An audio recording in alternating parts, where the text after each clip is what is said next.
साईं तेरे चरणों में कोटि प्रणाम। साईं तेरे चरणों में कोटि प्रणाम। साईं तेरे चरणों में कोटि प्रणाम।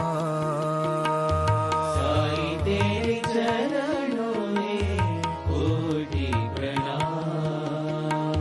शरण में ले लो साईं प्रभो। शरण में ले लो साईं प्रभो। शरण में ले लो साईं प्रभो। शरण में ले लो साईं प्रभो। नमस्कार। साई ध्यान, साई वाणी को प्रारंभ किया। प्रारंभ करो और जारी रखो, इस विचारों को आत्मसात किया और मेरे प्रिय आत्मन, हजारों करोड़ों लोग आज इस विषय में जुड़ गए। सब लोग साई वाणी सुन रहे, साई वाणी कर रहे, साई ध्यान को समझने की बहुत उनको जिज्ञासा है। मुझे बड़ी खुशी हो रही है कि हम कुछ विकारों को जीतकर साई ध्यान की तरफ बढ़ रहे हैं और साई ध्यान अपने जीवन में क्रांति करने के लिए और अपने जीवन में बदलाव लाने के लिए बहुत महत्वपूर्ण है। मैं उस कहानी से शुरुआत करना पसंद करूंगा। एक बार एक जमींदार और एक छोटे से किसान की ये कहानी है और ये अपने जीवन से बहुत महत्वपूर्ण है। मैं सबको कहना चाहता हूँ कि ध्यान की इस विधि को आप ठीक से समझो और अपने जीवन में बदलाव लाओ। बहुत सारी किताबें तो मैंने इसके लिए लिखी है और किताबें आपको सबको लेना भी है, पढ़ना भी है, मेरे शिविरों में आना भी है और ध्यान करके हमारे जीवन में बदलाव भी लाना है। साई ध्यान ही सब कुछ है और साई ध्यान के माध्यम से जीवन में क्रांति लाना, उसमें कोई दोहरा नहीं, कोई समस्या नहीं। कोई समस्या अगर है भी तो उसको सुलझने की और उसको दूर करने की शक्ति साई ध्यान में है। और साई ध्यान करने जाओगे तो अपने जीवन में बदलाव लाओगे। वो किसान अपनी खेती में काम करता है और खेती में काम करते करते उसको एक पत्थर मिलता है, लेकिन वो पत्थर थोड़ा अलग होता है। वो चमकीला पत्थर देख के वो बहुत खुश हो जाता है। अपने घर वो शाम को पत्थर लेके आता है तो आते आते रास्ते से कोई बता देता है कि किसान को कोई पत्थर मिला है, बहुत अलग पत्थर है। गांव के जमींदार के पास एक खबर चली जाती है। जमींदार शाम को उसको मिलने आता है और कहता है, मैं ये पत्थर लेना चाहता हूँ। जमींदार सोचता है कि ये पत्थर, ये किसान को इतना क्या महत्व है उसका, उसको क्या पता चलेगा। तो उसको कहता है कि मैं ये 10 रुपए में लेना चाहता हूँ। किसान सोचता है कि जमींदार इतना जल्दी आ गया और पत्थर में तो कुछ ना कुछ होगा, इससे वो कहता है कि मैं शाम तक आपको बता देता हूँ। फिर भी जमींदार जाते समय बोलता है, देख आखिरी मैं ये पत्थर 100 रुपए तक ले सकता हूँ, तू शाम तक बता दे, मैं कल शाम तक आ जाऊँगा। एक दिन की तुझे सोचने के लिए मैं समय देता हूँ। कल शाम को जमींदार उसके घर, किसान के घर, झोपड़े में, गरीब झोपड़े में रहता है, उसके पास पहुंच जाता है और उसको कहता है कि देख मैं 100 रुपए में लेने के लिए तैयार हूँ, ये 100 रुपए में लाया हो, तेरा अभी तक कुछ फैसला हुआ क्या नहीं हुआ। किसान कहता है मेरा फैसला हुआ है, लेकिन आप थोड़ा सा लेट हुए, मैं अभी अभी उस पत्थर को 200 रुपए में बेच दिया हूँ। तो जमींदार गुस्से से लाल पीला हो जाता है और उसको कहता है, पागल, वो पत्थर नहीं था, वो बहुत मूल्यवान हीरा था, 1000 रुपए की उसकी कीमत थी, तूने तो सिर्फ 200 रुपए में बेच दिया। और उसके ऊपर बहुत गुस्सा करता है। तो वो किसान शांति से हंसता है, बोलता है आप तो इतने समझदार हैं। हालांकि मैंने वो पत्थर बेचा नहीं किसी को, लेकिन मैं इस पत्थर की असली कीमत जानना चाहता हूं और अब मुझे अभी पता चली कि इसकी 1000 रुपए की कीमत है। उसी प्रकार ध्यान की कीमत अरबों खरबों की है, आपको उसका महत्व नहीं है। आप समझ नहीं पा रहे हो कि साई ध्यान क्या है। और साई ध्यान करना है तो आपको सबसे पहले क्रोध को हटाना पड़ेगा।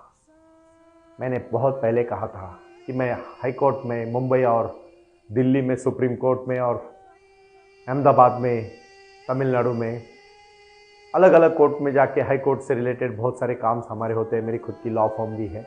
मैं लोगों को सेवा देना चाहता हूं और मैं कर्म को बहुत महत्वपूर्ण मानता हूं, क्योंकि मैंने मेरे जीवन में पैसा कमाने के लिए अलग मार्ग है। ये साई ध्यान, साई क्रिया और साई वाणी का मतलब है आपके जीवन में बदलाव लाना, और यही मेरे जीवन का लक्ष्य है, आपके जीवन में क्रांति लाना। जितने भी हाई कोर्ट्स में बड़े बड़े मैटर्स है, बड़े बड़े प्रॉब्लम्स है, बड़े बड़े केसेस है, वो सिर्फ 3 चीजों से, अहंकार, क्रोध, और तीसरा महत्वपूर्ण है मतलब ग्रीड, लालच, और उसके साथ साथ एक दूसरे के साथ तुलना करना। खत्म करो भाईजान, सबको मैं ऐलान करता हूं आज, भाई और बहनों, खत्म करो ये बात। माइकल एंजेलो ने अपने बुक्स में लिखा है कि जब उसको क्रोध आता था तो वो मूर्तियां बनाने का काम करता था, 1-1, 2-2 घंटा काम करता था और उसका क्रोध पूरा निकल जाता था। बाद में देखता था कि उसमें अच्छी मूर्ति बन गई। क्रोध को अपने अच्छे शक्ति में परिवर्तित करो। जब भी आपको क्रोध आए, मुट्ठी बांधो जोर से, जितना जोर से बांध सकते हो उतना जाओ और गहरी सांस ले लो, क्रोध निकल जाएगा। हजारों करोड़ों लोग खून करते सिर्फ क्रोध में, क्षणिक क्रोध के लिए पूरा जीवन बर्बाद करते हो आप। इतनी मामूली है आपकी जिंदगी। अरे जिस आदमी को कहा जाता है ना कि तेरे पास 1 साल है, सिर्फ उसको पूछो 1-1 मिनट का महत्व क्या है, हम कभी सोचते ही नहीं है। मैंने पहले ही दिन कहा था, इस व्यासपीठ से आस्था, भजन और आस्था के माध्यम से मैं जो भी आपके साथ साझा करूंगा, साई वाणी के साथ जो भी शिविरों में कहूंगा, सिर्फ ध्यान के लिए करूंगा। और ध्यान का महत्व है, मुझे समझ में आया है, आपको भी आना चाहिए। यही मेरे जीवन की बहुत ही महत्वपूर्ण मनीषा है, यही मेरी इच्छा है। मैं चाहता हूं कि क्रोध आपको जब आएगा तो उसको दबाओ मत, उसको परिवर्तित करो, आपको हल्का लगेगा। आपके जीवन में ध्यान करने के लिए आपकी जमीन, विचारों की जमीन पक्की होनी चाहिए। और इसलिए मैं साई ध्यान आज आपसे करना चाहता हूं। सभी संभावनाओं को साकार करने की क्षमता है, सभी, अपनी सभी संभावनाओं। एक बार एक बीज, 2 बीज होते भाई भाई, सगे भाई। एक बीज अच्छी तरह से जमीन में बोया जाता है, उसका छोटा सा पौधा बनता है, पौधे को भी फूल आते हैं, फल आते हैं। और एक बीज वैसे ही सड़ जाता है, वो कुछ भी नहीं कर पाता, कहीं भी नहीं पहुंचता। वो पौधे में, वो बीज में पौधा बनने की, फूल फल बनाने की क्षमता थी, लेकिन वो बन नहीं पाया क्योंकि वो बोया नहीं गया। ध्यान की शक्ति को कुछ कुछ लोग जन्म लेते हैं और मृत्यु तक पहुंचते हैं, लेकिन कभी ध्यान नहीं करते, उनका बीज बीज ही रह जाता है, कभी उसको फूल पौधे नहीं आते। इसीलिए तो मैंने कहा है, बहुत सारे लोग मैंने देखे बहुत पीड़ित है। बुद्ध ने कब क्रांति की? गौतम बुद्ध के जीवन की एक छोटी सी कहानी है, शांति से आप समझ लेना। गौतम बुद्ध एक गांव से गुजर रहे थे, और जब गुजर रहे थे तो उनको कुछ लोगों ने फूल भेंट दिए, उपहार दिए। उन्होंने नम्रता के साथ उसको कहा कि आप आपके पास रखिए, मैं बहुत खुश हूं। आगे चले जाते। कुछ लोगों को गुस्सा आता है तो वो उनको गालियां देना करते, पत्थर मारने तक की कोशिश करते। गौतम बुद्ध कहते हैं, आप जो मेरे साथ व्यवहार कर रहे हैं वो तो उचित नहीं है, मैं इसके ऊपर सोचूंगा। अगर वो जरूरत में गलत हूं तो मैं ये गालियां मेरे पास लूंगा, नहीं तो आपके ही पास रखिए। तो वो लोग कहते हैं, हम इतना आपको गुस्सा दिला रहे हैं, आप ऐसे कैसे बोल सकते हो? आपने तो तुरंत हमारे ऊपर गुस्सा रिएक्ट करना चाहिए, हमारे को प्रतिसाद देना चाहिए। गौतम बुद्ध जी कहते हैं, आप जिसको गालियां दे रहे हो मैं हुई नहीं, तो मैं क्यों ले लूं? आपके गांव आने से पहले मैं दूसरे गांव से होके आया, तो वहां के लोगों ने मुझे फूल और उपहार दिए, मैंने उनको भी नम्रता के साथ कहा आपके पास रखो, तो उन्हीं के पास है। कहना इतना ही है, कभी भी जिंदगी में गुस्सा आएगा ना, 24 घंटा उसके ऊपर रिएक्ट मत होना। भाई और बहनों, विश्वास देना चाहता हूं, ये ध्यान की सबसे महत्वपूर्ण प्रक्रिया है कि ध्यान को समझो। ये वो अवस्था है जब हम पर विश्व शक्ति की बौछार होने लगती है। हम जितना ज्यादा ध्यान करेंगे उतनी ही ज्यादा विश्व शक्ति हमें प्राप्त होगी।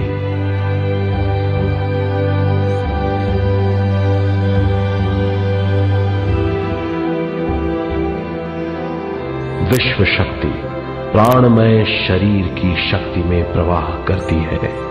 शक्ति से भरा हुआ शरीर प्राणमय कहलाता है। प्राणमय शरीर में 72,000 से ज्यादा रंग रहित नाड़ियां या शक्ति की नलियां होती हैं, जो पूरे शरीर में फैली हुई हैं। शक्ति नलियां सिर के भाग से शुरू होती हैं, ये भाग ब्रह्मरंध्र कहलाता है। ये नलियां सारे शरीर में पेड़ की जड़ों और डालियों की तरह फैली हुई हैं। प्राणमय शरीर हमारे शरीर का विशेष आधार है। प्राणमय शरीर हमारे कार्य, यहां तक कि हमारे अस्तित्व का स्रोत है। प्राणमय शरीर को गहरी नींद में या फिर ध्यान में विश्व शक्ति मिलती है। हम इस शक्ति का उपयोग अपनी सारी मानसिक और शारीरिक क्रियाओं में, जैसे देखना, बोलना, सुनना, सोचना और शारीरिक कार्यों में करते हैं। इन्हीं सारे कर्मों का आधार विश्व शक्ति है। मैं ध्यान सिखाने लगा हूं अभी, और साई ध्यानी अभी जिंदगी की शुरुआत है, क्योंकि मैंने साई वाणी को प्रारंभ किया और 3 जुलाई बराबर 2 महीने के बाद हम साई ध्यान को प्रारंभ कर रहे हैं। यहां बारामती के नजदीक देवलगांव गारा में जो हमने साई बाबा का ये बहुत बड़ा साई आंगन बनाया, उसका मतलब ये है कि आपके जीवन में आप आए और हमसे जुड़े। इसलिए मैंने कहा, वो आए और आकर चले गए, मौन रहे और कुछ कह गए। कुछ था जो बिन बाटे ही बढ़ गया, जल उठे दिए और अंधेरा झट गया। अंधेरा झटना चाहिए। अपने जीवन का अंधेरा है काम, क्रोध, मद, मत्सर, लोभ, अहंकार, यही तो अंधेरा है। अभी कार्य को शुरू करना है। जब तक हल्का नहीं बनोगे ना, कार्य कुछ नहीं होगा, प्रसन्न कभी नहीं रहोगे। देखो, 2 नंबर करने वाले, खून खराबा करने वाले, दूसरों को नीचा दिखा के खुद को बड़ा करने वाले, बहुत सारे लोग तो अपनी पूरी जिंदगी में दूसरे के साथ कंपैरिजन करने में चली जाती है। वो कैसा है, ये कैसा है, वो कितना बड़ा है, मैं कितना छोटा हूं। अरे तू भी है ना, तू भी तो, तेरा भी अस्तित्व है। तू तेरा समय दूसरे के लिए क्यों व्यर्थ कर रहा है? तू तेरे समय के लिए खुद के ऊपर ध्यान दे, तो आगे जाएगा। पता है, मैं आपको एक छोटा सा निजी राय बताता हूं जीवन में सक्सेस होने का। जो करना चाहते हो ना, उसको हर दिन थोड़ा थोड़ा करो, एक दिन आप पहुंच जाओगे। लेकिन आप क्या करते हो पता है? एक दिन बहुत करते हो, दूसरे 10 दिन सो जाते हो। मैं भी आपके साथ इतनी बार अभी साई वाणी से लगातार 2-2.5 महीना हो गया जुड़ा हूं। मुझे भी कभी थकान जैसी महसूस होती है, लेकिन मैं उस समय एक ही चीज याद करता हूं कि मेरे लोग मेरा इंतजार करते होंगे साई वाणी सुनने के लिए, तो मेरे को थकने से नहीं चलेगा। ज्ञान होना बहुत अच्छी बात है, लेकिन ज्ञान को बहुत कंसिस्टेंसी के साथ, सातत्य के साथ जोड़ के रखना, यह उससे ज्यादा अच्छी बात है। जानो खुद को, यह किताब मैंने लिखी है। किसी दूसरों को जानने में समय मत लगाओ, आप कभी नहीं जान पाओगे। लेकिन खुद को जानोगे ना कहीं पहुंच जाओगे। कितने सारे लोग मैं देखता हूं, हमेशा कंपैरिजन करते रहते हैं। एक दूसरे के साथ कंपैरिजन करने से आपको दुख होगा, लेकिन आपने देखा बगीचे में कभी?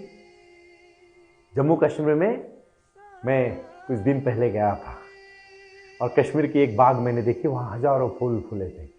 हर एक फूल अलग था, उसका सुगंध अलग था, लेकिन कोई फूल किसी फूल के साथ कंपैरिजन नहीं कर रहा था। जैसे उसको कुछ फूल का तो मुझे पता चला कि सिर्फ 1 घंटे के लिए फूलते, बाकी मुरझा चले जाते। 1 घंटा 60 मिनट उनका जीवन है, लेकिन कितनी प्रसन्नता उस फूल में। हमें तो 100 साल मिलते हैं, हम प्रसन्न ही नहीं रहते। कितनी, आप देखो, आज आप कंपैरिजन करना छोड़ दो, आधी शाम तक तो खुश हो जाओगे। आप इतना खुश हो जाओगे कि आपको हल्का महसूस होगा। सच कह रहा हूं मैं। साई ध्यान करना है ना अभी, उसके पहले काम, क्रोध, मद, मत्सर, लोभ, अहंकार और किसी के साथ कंपैरिजन, जेलसी छोड़ना है सब। मेरा कोई भी साई भक्त, मेरा कोई भी साई ध्यान करने वाला आज के बाद प्रसन्न इंसान होगा। दूसरों की मूर्खता के कारण अपने शरीर को तकलीफ मत देना। दूसरों के अहंकार और द्वेष के कारण अपने खुद को तकलीफ मत देना। आप खुद खुश रहना चाहते हो ना, सिर्फ एक चीज करना, मेरी बात को आप ठीक से गौर से समझ लेना। साई ध्यान का प्रारंभ करना है और आपको पूरी तरह से प्रार्थना करनी है। प्रार्थना पहले करनी है, ध्यान के समय प्रार्थना भी नहीं करनी, सिर्फ शांत बैठना है। पहले आपको 7 दिन सिर्फ सांस पे ध्यान देने हैं। और मैं ये कोर्स आपसे करवाने वाला, और मेरी एक रिक्वेस्ट है आपसे, अभी साई वाणी साई ध्यान के टीचर्स को अपॉइंट करने का काम कर रही वॉलेंटरी बेस पे।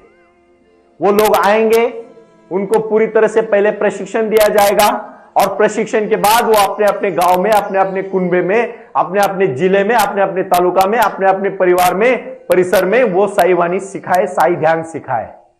और मेरी सबसे विनती है, बहुत बड़ी विनती है, ये भारत में 30 राज्य है और 29 राज्य में अभी अभी जम्मू कश्मीर को भी राज्य का दर्जा मिला है, तो 30 राज्य है और अपने 6 यूनियन टेरिटरीज मतलब केंद्र शासित प्रदेश है। इन सब मिला के हर एक राज्य में 35-40 जिले हैं। तो मेरे ख्याल से 750 से लेके 1000 तक के जिले अपने भारत देश में हैं। हर जिले में 15-20 कभी कभी 22-25 तक तालुकास प्लेसेस है, उसको हम तालुका कहते हैं, तहसील, और हर तहसील में 200-250 गांव है। मतलब इस देश में कम से कम 7.5-8 लाख विलेजेस है। भाई और बहनों, हर गांव में, हर तालुका में, हर तहसील में, हर जिले में, हर शहर में, हर राज्य में मुझे साई वाणी के, साई ध्यान के योग शिक्षक, ध्यान के शिक्षक चाहिए। और वो शिक्षक आए, हमसे जुड़े, संस्कृत के साथ, हिंदी के साथ, अंग्रेजी के साथ, अपनी मातृभाषा के साथ जुड़े और साई ध्यान करे। साई बाबा ने कहा है सबका मालिक एक, श्रद्धा सबूरी, और उसके साथ प्रारंभ करो और जारी रखो। इस योग शिक्षक की निर्मित होगी 3 जुलाई से। मैं योग शिक्षक के लिए प्रशिक्षित करने के लिए मेरे पास अभी 100 लोग तैयार हैं और वही 100 मेरे बांधव दिन रात मेहनत करने के रहे साई वाणी के लिए। सब लोग अपना अपना काम करके साई ध्यान कर रहे हैं और अपने जीवन में बदलाव के साथ दूसरों का भी जिंदगी बदल रहे हैं। क्योंकि बाबा कहते हैं, बाबा ने अपने निजी जीवन में बहुत दुख सहा है। जब भी उनको समस्या आती थी वो लोगों के पास जाते थे, अपनी समस्या, सबसे ज्यादा आबादी, सबसे ज्यादा ऊर्जा है देश की, ये बुक्स मैंने लिखा है। इसलिए मैं कहना चाहता हूं, कुछ कर गुजरने के लिए मौसम नहीं मन चाहिए, साधन तो जुट जाएंगे, संकल्प का धन चाहिए। यस, मैं आपको सिखा सकता हूं जिंदगी में क्या करना चाहिए। मुझे ज्ञान मिला है, बाबा ने मुझे आशीर्वाद दिया है आप सबके लिए, मेरे अकेले के लिए नहीं। जो मैंने पाया है मैं बांटना चाहता हूं, खुशी से बांटना चाहता हूं। सिर्फ और सिर्फ जीवन बदलना, यही मेरी क्रांति है। ना मुझे आपसे कुछ लेना है, ना मुझे कुछ देना है।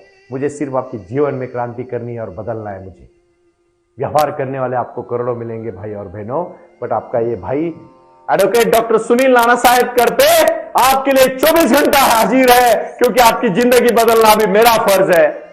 मुझे पूरे देश में कम से कम 10,000 टीचरों की फौज तैयार करनी है, जो टीचर कल के भारत को बनाने का